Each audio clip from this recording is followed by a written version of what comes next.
Avery, whose show is this?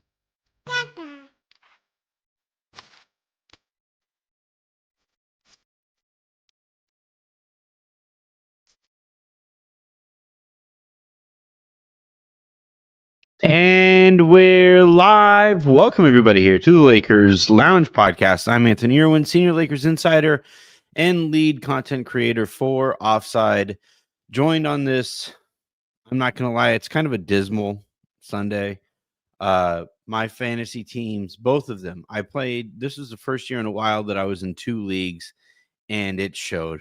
I was not as competitive as I needed to be in either league, and am now out before the finals in both leagues.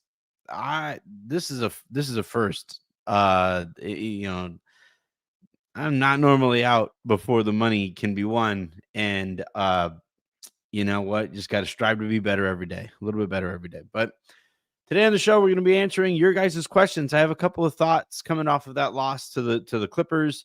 I have a couple of thoughts, obviously, about not thoughts, but updates about the Lakers' injury situations. And then after that, show's wide open.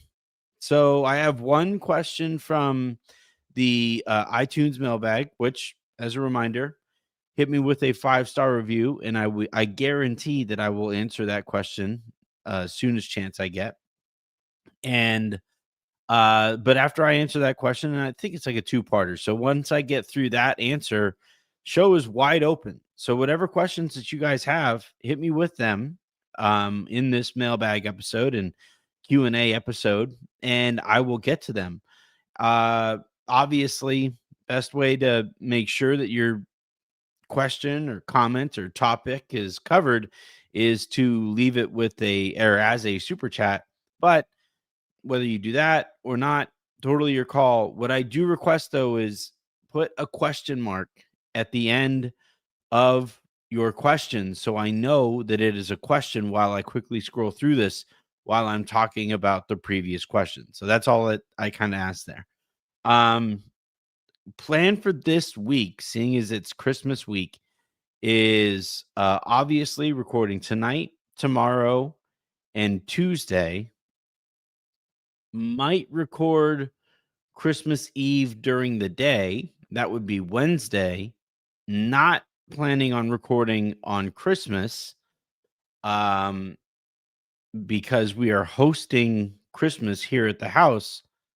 But in order to make up for that, I'm going to try to record at least one episode on Friday and might even be able to pull off an episode of The Hook on that Friday as well, so that we wind up being even, coming out net even for this week's content. And then from there, as we head into New Year's week, we'll go over what makes the most sense for all of that stuff as well. But that is then, this is now. Let's go ahead and dive on in, starting with our first question here from the iTunes mailbag, which is a good one. It's a good one. I can't wait to dive on it. A quick reminder, please hit that like button.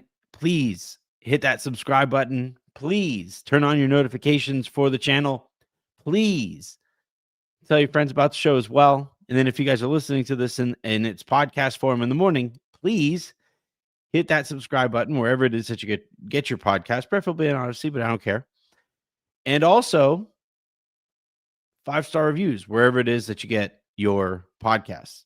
But let's start, though, with this question from Kush Corleone. Hey, Anthony, I feel like I clicked send on this exact question before, but don't remember if you saw it or not. Warning, I've missed a few episodes over the last couple of weeks, so there may be a chance you answered it. Apologies if you did, but my question is twofold. Part one, in your opinion, or just the reality of the situation, why are the Lakers never in a position to have a player another team wants? Rui's a good player on a decent expiring contract, but do you hear rumors about teams calling the Lakers, even with Austin? I feel like they know not to ask unless it's Giannis or Jokic, and asking for a player. Lakers are never in a position to be getting back a first rounder in any of their trade talks or scenarios that are painted. It's always how many picks the Lakers have to give up for X player and how many picks aren't even that valuable if you're making a Luka based team better. Does some of this have to do with the Lakers tax? Part two. Now, with the sale being final, what level of involvement do you think Mark Walter has or would have in how Rob is using that first round pick? Like, if Mark Walter is more inclined to push chips into the middle of the table rather than wait until the summer, is there anything from what you know where that could be the case, where he basically forces Rob to maximize this window now? Or do you believe zero micromanaging happens in this review process of the onboarding of new ownership, aside from Mark just sending his trusted advisors to evaluate the situation, and he'll let Rob do what he wants with the pick and not judge him until later? Seems like a pretty big future decision to not be involved in. I also guess the opposite could be true. If Mark and Luca are cool with waiting, then all these conversations basically don't mean anything, and we'll just be sad Lakers fans who didn't get to see a Luca and LeBron team fully maximized. All right, lot going on there, obvious, but like part one, why are the Lakers never in a position to have a player that another team wants? Well, because in like most recently, the Lakers have had LeBron James and Anthony Davis, two guys that teams have wanted but weren't on the table. And because they had LeBron James and Anthony Davis, they weren't in a position to sell. So whether or not another team wanted another player or a player that the Lakers had, it was kind of a non-starter because the Lakers, while they had LeBron James and Anthony Davis, did not want to sell off talent. Now, you can debate the merits of those decisions. I am of the opinion that just kind of lingering in neutral for the last couple of years with LeBron and Anthony Davis actually put them in a worse spot for the beginning of the Luka era. Um, but at the end of the day, like you know, there were teams interested, and there are teams interested in Austin Reeves, in Rui Hachimura, in Marcus Smart, right? There was a report that the Milwaukee Bucks were interested in Marcus Smart. There are teams who were interested, like the Miami Heat, like Gabe Vincent, right? The Portland Trailblazers, right? When the Jeremy Grant talks were taking place, Portland was like adamant they wanted Rui Hachimura back. So like there are definitely players that other teams are interested in, right? There's a lot of kind of people looking around the corner at Adu Thiero was like, damn, like that guy looks kind of interesting.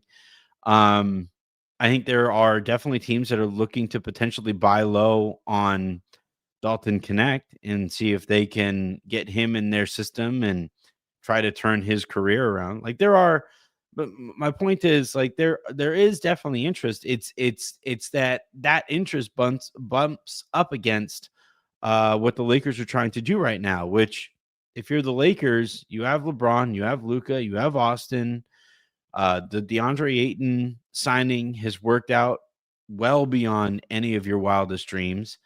Marcus Smart appears to have something left in the tank too. Like this is a team that I think can compete for a championship. And if you're competing for a championship, you aren't looking to trade away player X for team Y's picks. You're looking to trade away player X for team Y's players who are either better than the player that you're sending out or fit better than the player that you're sending out. So, yeah, I do think like, the last part of that question kind of talked about the Lakers tax. So the Lakers tax is kind of interesting because there are certainly teams in the NBA that are reluctant to trade with the Lakers because it's Lakers. But I think oftentimes in the run up to some of these trades or in the run up or during transaction windows or trade rumor seasons, you have, I think, what can be poor analysis of the Lakers assets. And I think that comes from some of the flaws in the media landscape. I'll give you an example. The Lakers are a very secretive organization. They like if I break a story, there are people who ask around internally, how the fuck did that guy get that story? How does he know this? How does he do this? And there are legitimate questions asked about it. They do not like leaks. And that's, that can be good and bad, right? Because on one hand, it's good because I think it's a solid practical theory, or a practical approach to trade rumors and stuff. Limit the noise, quiet the noise, because especially if the Lakers create noise, that noise gets louder than basically any other team's noise in the NBA. Um, Now, where I think it can skew some of the analysis about the team is, uh, you'll have like the Warriors are an example that I can use here. Boston, I think, can kind of fall into this umbrella too, under this umbrella too. But the Warriors, they have people in their organization, in their orbit, who are far happier to talk to the media, to talk to people, and reporters and rumor mongers, all of these things. Like they have no problem talking to people. And that means that their version of the story gets out there. If you don't talk to those people, that means your version of the story will not get out there. So if you're talking like when we talk about like the Jonathan Kaminga situation is really interesting to me because he's always included by a lot of my peers and colleagues who analyze trade packages and trade rumors and all of these things.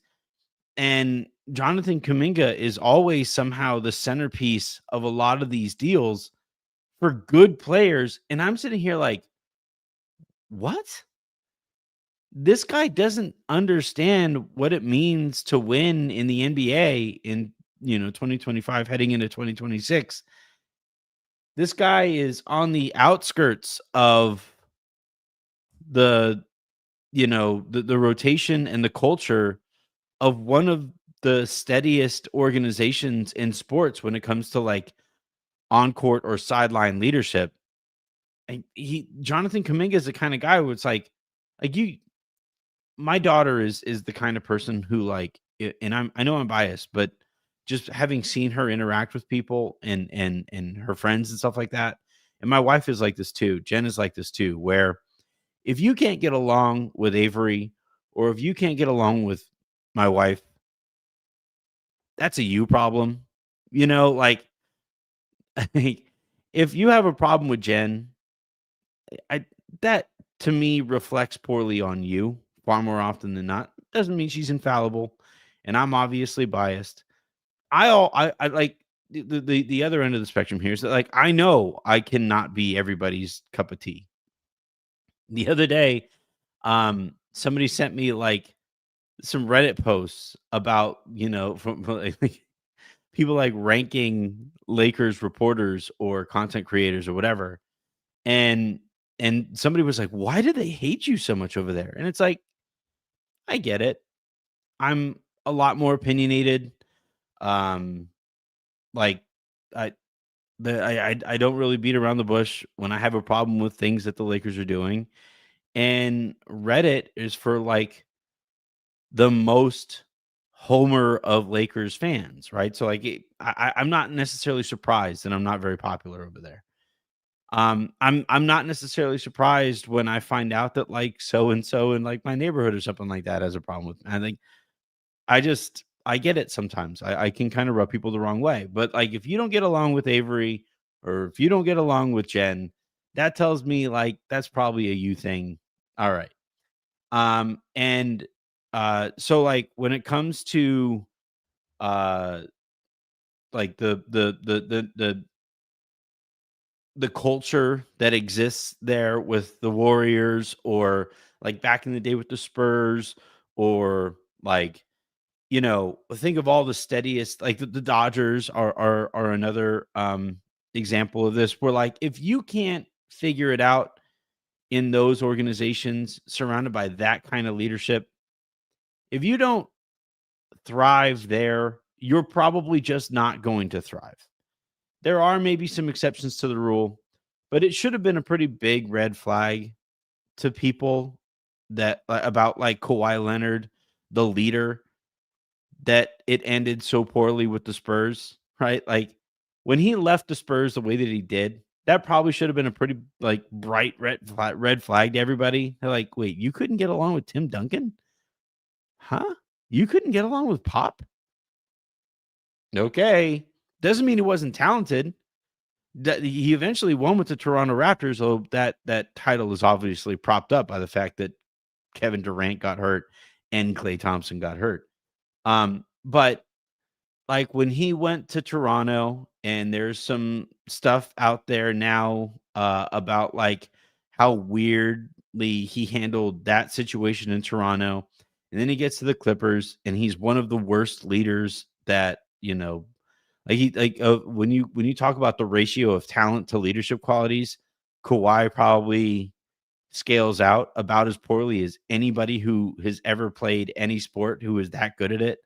He's just like a terrible leader. Um, and like we probably should have seen that coming, given that he didn't seem to understand what made that Spurs situation so special. And I think with Jonathan Kuminga, and you look at how poorly things have gone with him in that Warriors culture, I wouldn't want to bet on Jonathan Kuminga moving forward. And you look at the teams that are kind of interested in Jonathan Kuminga, most notably the Sacramento Kings, and it's like, yeah, I could see that loser organization being interested in Jonathan Kuminga, who also is probably an NBA loser, right? So, um, uh, yet, like, he is talked about in all of these trade packages, like this cornerstone piece who should fetch the Warriors this great player, and it never makes any sense until you think about it from the perspective of, well, if the Warriors are telling the media, like they're the circles of media, that yeah, we could include Jonathan Kuminga, and we could include pick X, Y, and Z, and we can go out and attach whatever salary that we need to, and we can get so and so. And if they say that to somebody, somebody's going to echo it, and then it becomes the truth until it isn't. The Lakers are the opposite of that, where like Rob doesn't really talk to people all that much about what they're getting ready to do or what they feel like they are capable of doing. It is very difficult to come by some information about what the Lakers are getting ready to do. And they definitely don't really mess around all that much with national media. I do think he has a pretty good relationship with some local folks, but and I do think there are people in the Lakers organization who have good relationships with the people who cover the team on a more local basis. But like when you talk about the trade scenarios that are thrown out there, the Laker tax is a lot more real in those conversations than it is in practicality far more often. That's why whenever the Lakers make a trade, you always hear people say like, "Oh, that's it, league is rigged. The league is just trying to help out the Lakers." And it's like, "No, you just didn't understand the value of some of these guys heading into those trade negotiations, or you didn't understand the value of some of the guys that the Lakers traded for heading into those trade negotiations." Not saying that like the Luka trade was balanced. Like obviously Nico Harrison to be deserved to be fired, but when the Laker tax to me, I think it's somewhat real in some of these negotiations with some organizations. There are just some teams flat out will not trade with the Lakers, right? The Sacramento Kings and the Lakers haven't made a trade together in decades. The Portland Trailblazers basically didn't make a trade with the Lakers while their previous owner was alive. Paul Allen was alive. like we'll see what the new owner's stance on that is, but as it stands right now, I'll be convinced that that has changed once I see that it is effectively changed. So yeah, the whole like Laker tax thing and the way that these trades are talked about and what the Lakers are capable of heading into trade season. Sometimes it is accurate, right? Like remember back when the Lakers basically their trade package was just like Kendrick Nunn and like one or two first round picks, or Kendrick Nunn and so and so's expiring money, and I think like Max Christie was like involved in some of those trade rumors too. And eventually it's like, yeah, I mean, you're only going to be able to fetch so much help for that combination of assets.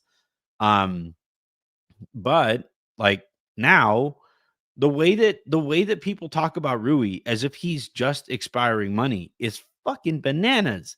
It makes 0 sense whatsoever. This guy is having a career year from three-point range. He is proven to be a playoff riser. He is like we could talk about like whether or not he should be starting on this specific Lakers team, or even whether he would start on any serious playoff team. But when you look at the way that he kind of scales, or the way that he grades out as like the role player that he is, or the wing that he actually is, like you're talking about one of the hotter commodities in the sport. And when people were like, yeah, you could throw Rui's contract in there, I was like, throw Rui's contract in there? Are you insane? Are you out of your mind?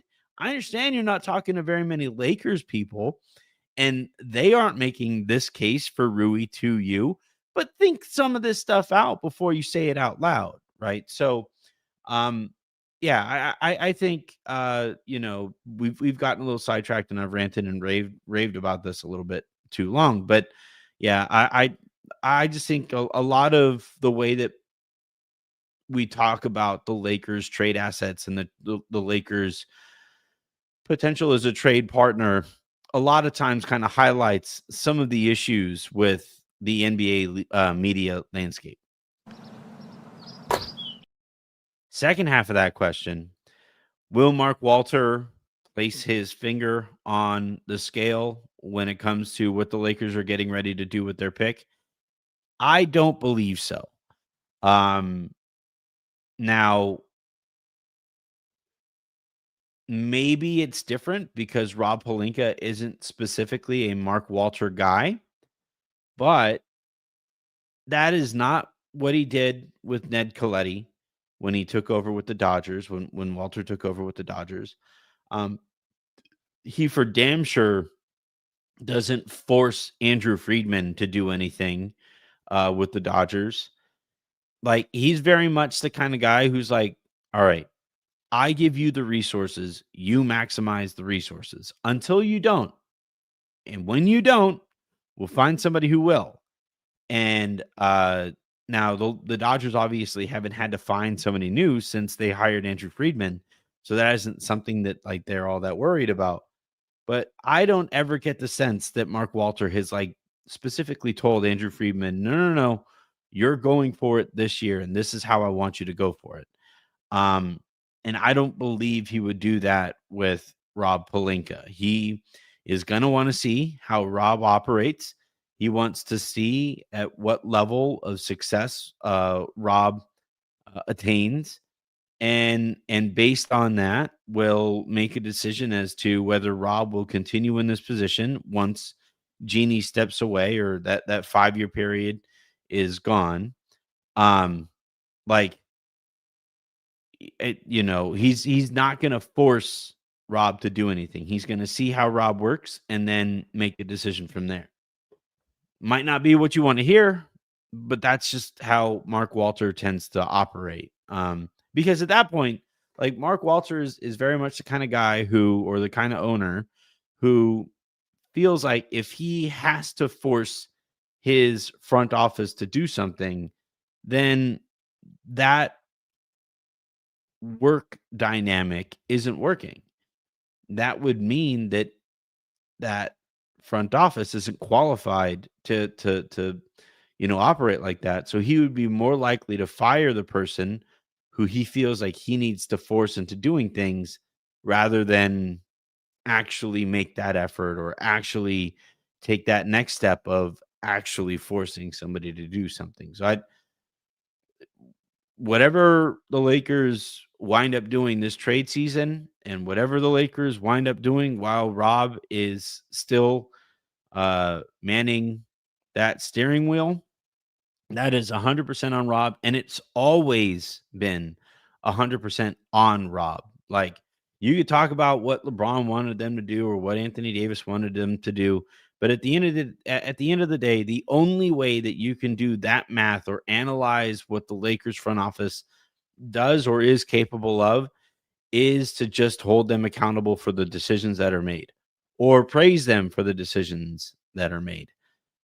Otherwise, that nuance, it becomes basically impossible to navigate. All right, really quickly before I dive into some of your guys' questions, and there are 38 of them as I'm looking at them right now. On the injury front, asked around, and it doesn't sound like any of the Lakers injuries are all that serious. Now, the Luka thing is a little tricky because superstars and their camp really protect that information. So that is a little more difficult to come by, just like it's really difficult to come by injury information on LeBron. Um, but I don't get the sense that anybody is like freaking out over Luka's injury. Um, Essentially, the Lakers are aware that it's a long 82 game season and they don't want to push it with guys if they have something that could get worse. So with all of these injuries, they're of the variety of like, yeah, but like if you go out there and you push it just a little too hard, now all of a sudden that tightness turns into a pull, or that pull turns into a tear, or that tweak turns into a diagnosable, I think that's a word, like the kind of injury that you can diagnose, right? And that's what the Lakers would like to avoid. So it is a new training staff there. I do think that they are operating at a higher level than previous training staffs. And I do find myself trusting this training staff more than in years past. So that's kind of where things stand right now. So all of these guys, like the fact that all of these injuries, they say like, yeah, so and so is going to be reevaluated in a week. If you're talking about an injury in a week, that means rest is a part of that equation going in. All right, let's dive into some of your guys' questions. And all right, yeah. Omaris, there was your health update. Daniel Barry's happy Sunday. Hey guys. It's not really that happy. My stupid fantasy teams. My dumbass made Tyreek Hill a keeper, and I've been kicking myself all year for it. You guys think I'm hard on the Lakers? I just I am not very nice to myself when it comes to like my fuck ups, and that is a big one in fantasy. And it, like, I just, if I could, I would fire myself, but here we are. All right, Darren Lewis, W8S. What are your thoughts on Indy making Ben Matherin available? Also, what are your thoughts on Pat Williams from the Bulls? So Pat Williams, he's a Cam Reddish variety to me, or varietal to me, where maybe like he certainly has tools, but he might just be one of those guys who never leverage those tools into a positive impact basketball player. So that's where things stand on Williams. Matherin is interesting because he also has those tools. He plays a very important position, was a part of a winning situation as recently as last year. A lot, and we talked about like the ability to like fit in with a culture. I do think that there's a little bit more friction there than like with some of their other guys. But at the end of the day, Matherin is the kind of guy that I would bet on personally. The thing with Indy is that, they're running up against it in this new CBA because you have Tyrese Halliburton, who's going to be very expensive. It already is very expensive. You have Pascal Siakam, who is already very expensive. You have Nemhard. Their Nemhard is going to get a raise. They just gave a raise to their other wing, um, and that makes it difficult to, just like they're running up against it. And with Matherin, where I think I don't want to overstate this, but I do think that there are some questions there about like his commitment to team success over personal success and stuff like that. And like while those questions remain, I think they're kind of reluctant to just 100% uh tie up their books for the foreseeable future. And I think they would prefer to see or to have some flexibility with him and with the rest of their books while they can. Now, the thing is, eventually you run out of time there. And they are, I think, going to be running out of time pretty soon on Matherin. So they're making the decision, or they're kind of weighing the decision of, all right, what do we do here? Do we commit to this guy long term, even given some of our questions about him?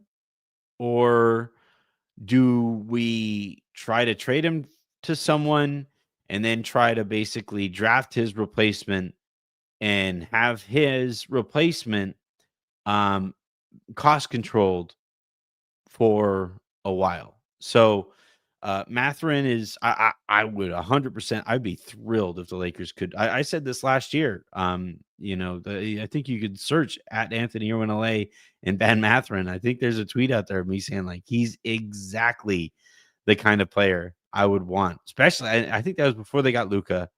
Um, but him, Luca, and Austin, sign me up. That'd be dope. I would like that quite a bit.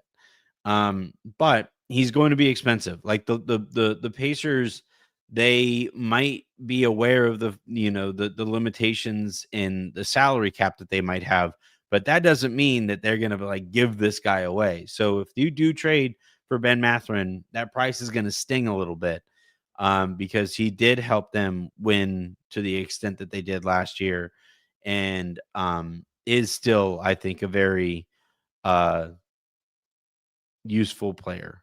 Now, like I see the comment here while I'm talking. Anthony Matherin is a terrible defender. Y-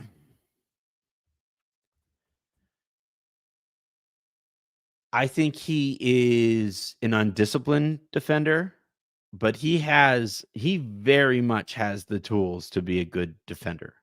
And I just like oof, man, like he's one of those guys. Like, here's the thing.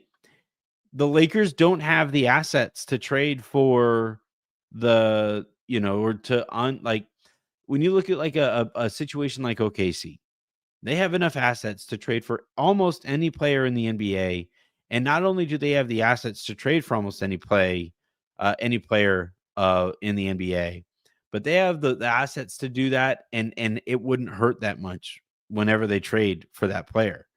Um, and like the Lakers, like when you're talking about emptying the war chest for who are like the best player that you could possibly get for him, if that doesn't work out, you're screwed. You're done.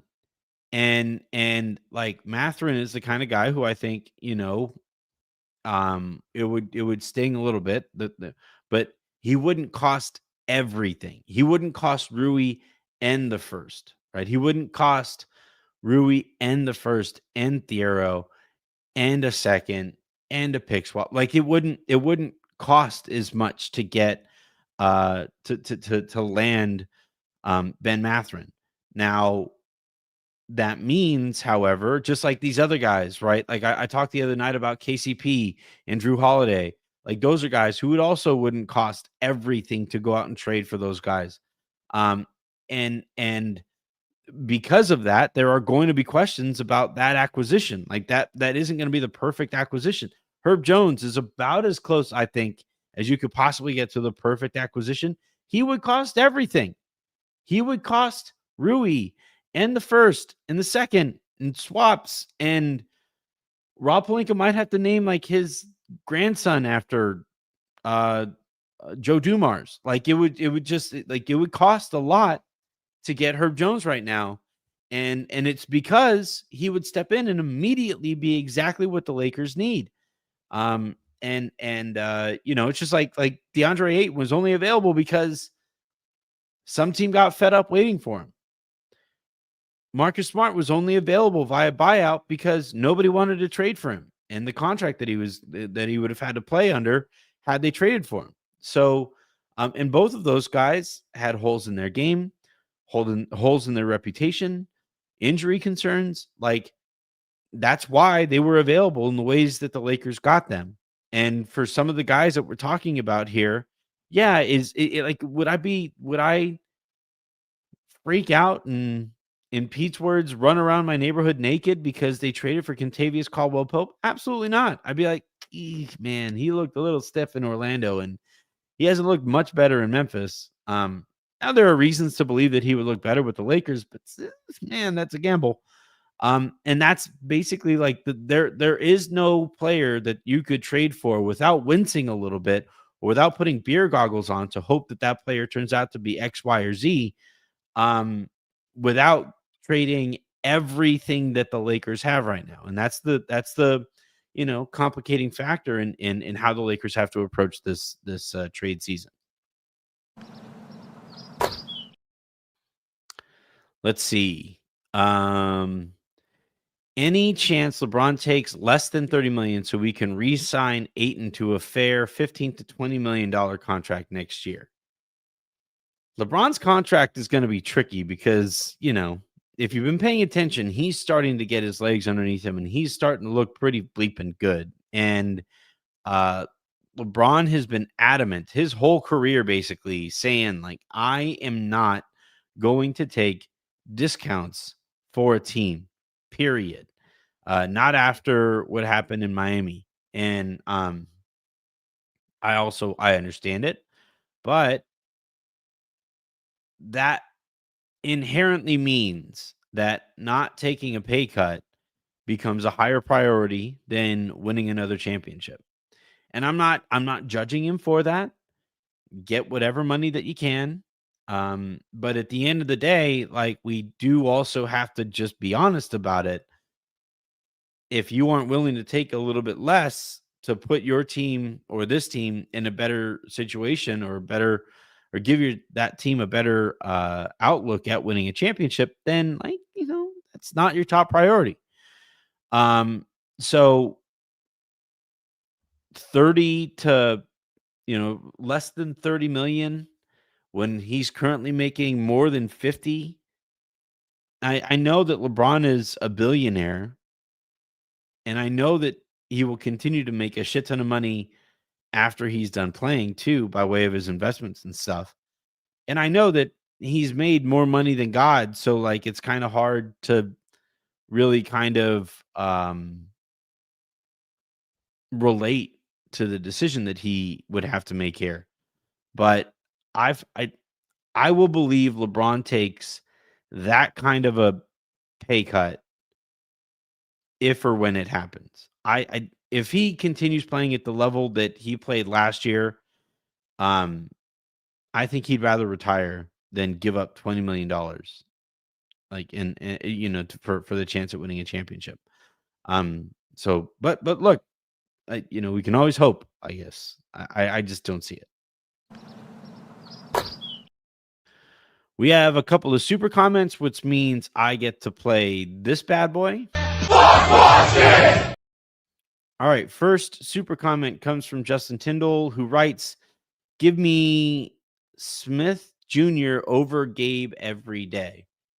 I always kind of find myself wondering if this is a matter of expectations, because Nick Smith Jr. is a guy that nobody really knew all that much about when the Lakers brought him over. He has impressed in small windows, but overall, the production with Gabe, or compared to Gabe, I would say he's been a little less productive than Gabe per minute. Now you could try to make it relative based on how much Gabe costs versus how much Nick Smith Jr. costs against the cap, and you would say that Nick Smith Jr. might be better value. That's possible, maybe even probable, maybe even objectively correct. But I do think that sometimes people, it's that harassment versus flirting meme, right? Or whatever it is, or that McDonald's meme where it's like, look at this go-getter wearing their McDonald's gear, and oh, you bum, you work at McDonald's, and how arbitrary that analysis can kind of be.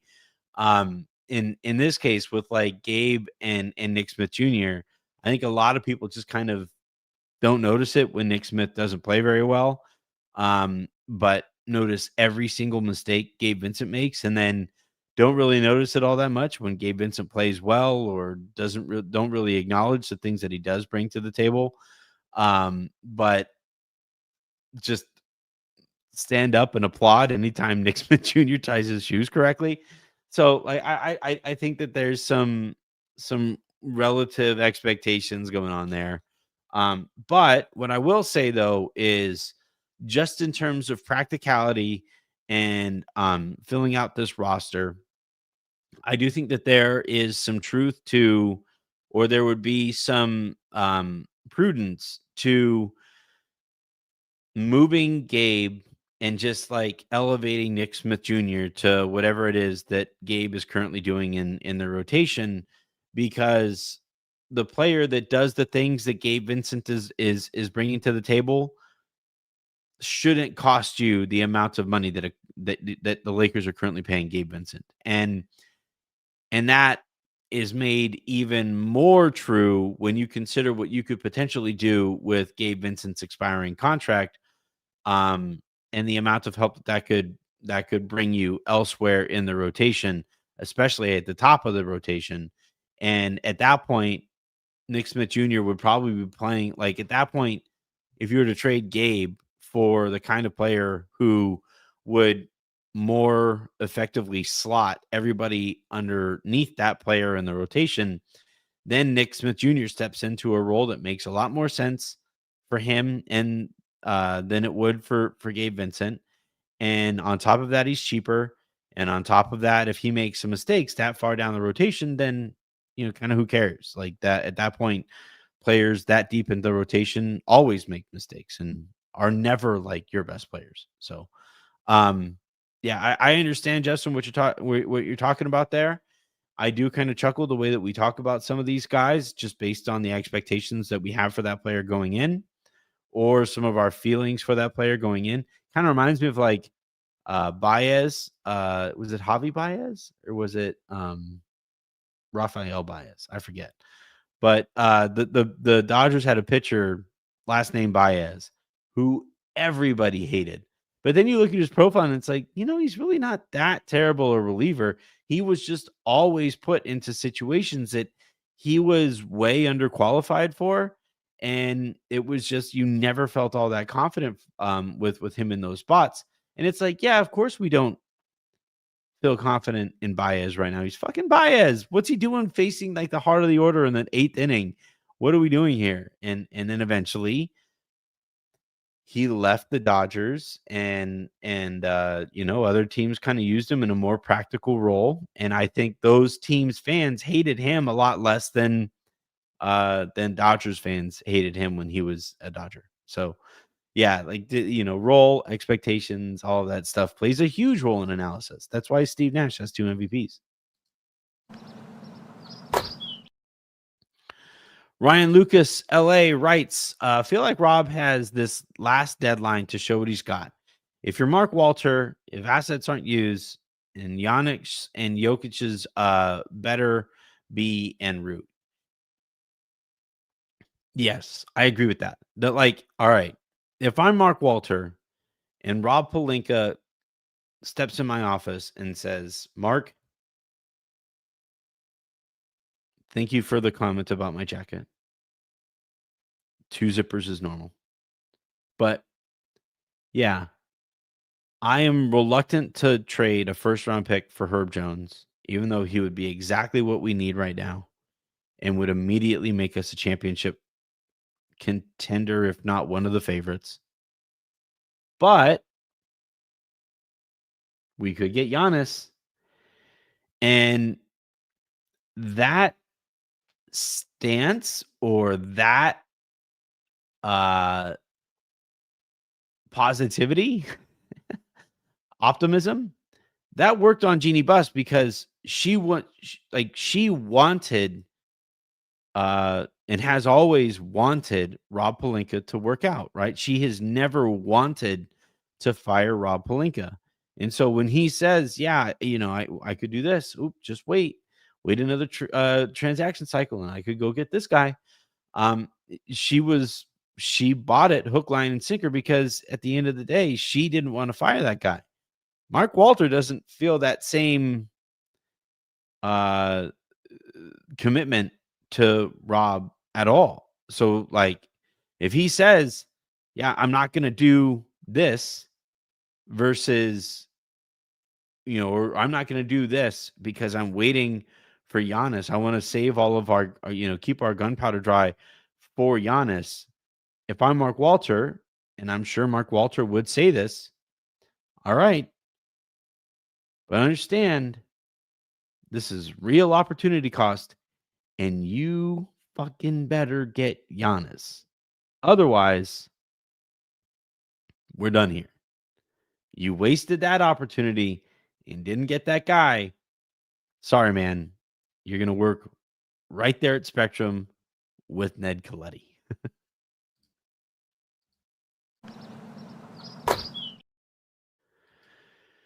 Rob has also been doing this for long enough now that, like, I think retirement is a real, like, that.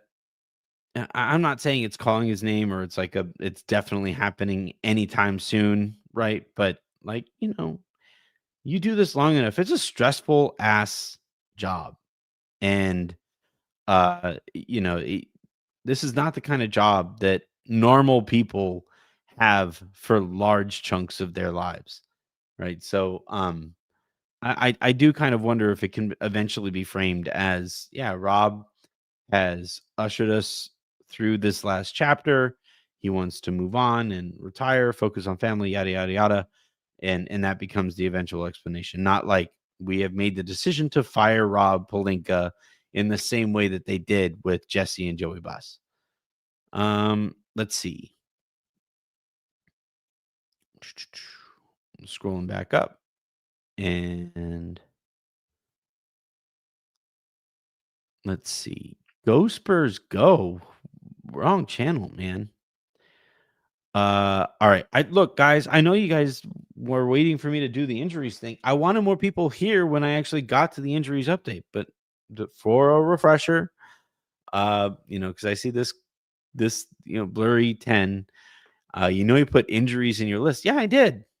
And I put it in the headline also for a reason. But I also wanted as many people here watching when I actually did give that update, which by the time I actually said it, we had like, between Twitter and YouTube, we had like 800 people watching. All right. Let's see. Dark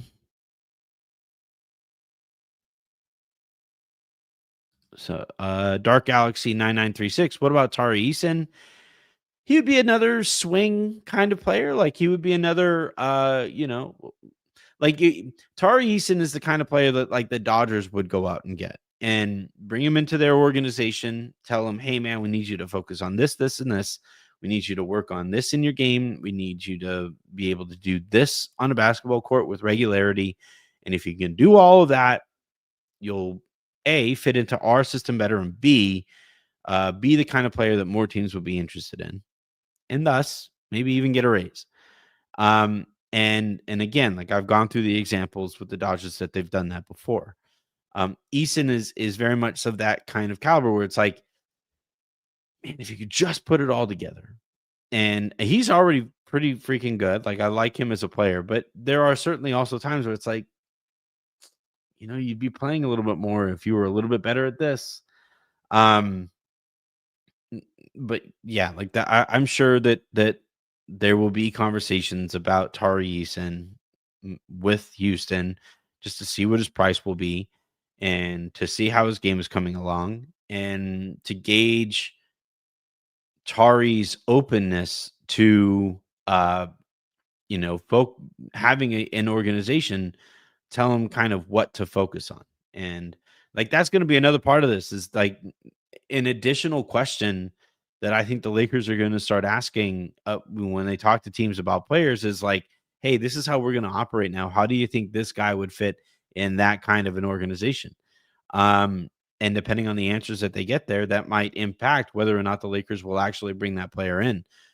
Especially when Mark Walter has more of his people in the Lakers organization too.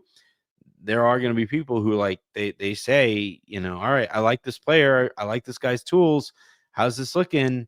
And if they find out that that player just would not focus on the things that the Lakers would want that player to focus on, good chance the Lakers will be like, oh, well, all right, well, best luck to him and to you. We will talk to you soon. Um, we would see to what extent Tari Eason would be open to listening to what the Lakers would prefer that he work on.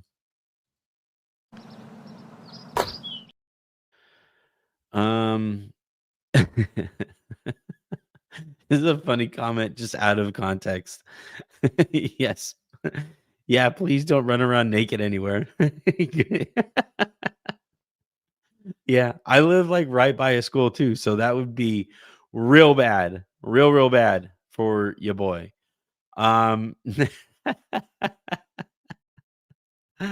let's see, let's go scroll back down here. Um, Robert Carlos, WL2LX, do you think we'll get news about the scouting department anytime soon? Yeah, I would say we'll probably like at the start of the new year. That's kind of difficult to do while the season is going on because all of those people have contracts and the outs on those contracts can be kind of tricky if there even are outs on those contracts. So the Lakers might wind up having to wait until year's end to actually start to fill that aspect of the organization out. Um, I haven't specifically heard anything about those efforts. I also haven't necessarily asked all that much about it. My apologies, I will. But I haven't really asked all that much about it because the focus has been on this Lakers team right now, and I think I think you could probably kind of extend how I feel about the scouting department to the Lakers' own focus here. Also, like everybody is still in that, uh, they're the evaluation phase. The Lakers are Mark Walter is has his people paying close attention to how the Lakers actually operate, and they are finding areas of the organization that maybe need to be propped up a little more. And some of that takes time. Like this is when you talk about the Lakers, I know that they have operated like a mom and pop shop, but it's still a multi-billion dollar conglomerate. And in order for the Lakers to make that transformation into the multi-billion dollar behemoth organization that they should be, it takes a long time, and we are only months into this relationship in any kind of official capacity. So yeah, I would say at the start of the new year, and certainly as we start to get to the end of this season, that we'll really get a better understanding of what that specific aspect of the organization is going to look and work like.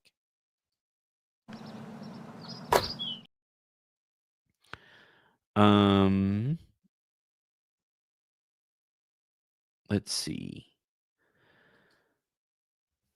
User KM4WK, how come the Lakers are putting Adu Thiero in the G League for a while instead of playing 2 minutes a game? He's not gaining anything from it. I think he'll probably start spending a little bit more time with the G League team, and I do think that He'll probably it's going to take for one thing, he was hurt, right? So I think their focus there was like getting him healthy, and I think the Lakers probably prefer him closer to the team because that would put him closer to the medical staff, and they can keep a closer eye on him in that regard while he plays with the parent team than maybe he could with the G League. Uh, the other thing too is like, you know, the the G League style of play is, I believe, different enough from the pro level and the parent team style of play, um, that I think there is maybe some concern that there could be some bad habits formed there, for a rookie.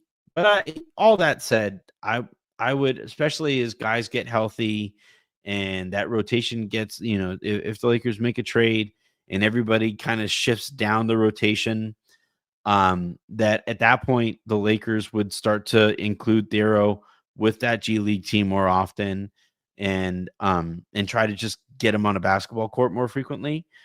We just saw them do that with Dalton, and I'm sure they'll probably start to do the same thing with Thero sooner rather than later. All right, that is going to do it here for this episode of the Lakers Lounge podcast. Thank you, everybody, for your questions and your comments and all of that good stuff. I just want to make sure, uh, no more star comments. So yeah, we will go ahead and call it a weekend here. I will be back here in the lounge tomorrow, probably with a guest, to kind of prep you for Tuesday night's game. Tuesday night, the Lakers are playing in Phoenix, which means Raj will be in that here in the lounge with us post game. And then Wednesday, we'll figure out what we're going to do guest wise. And then, like I said, Thursday, no show. Friday, maybe as many as 2 shows. We will see. Until then, and until the next time you guys hear from me, I'm Anthony Irwin saying have a great rest of your weekend. Make somebody else's, and I will talk to you tomorrow.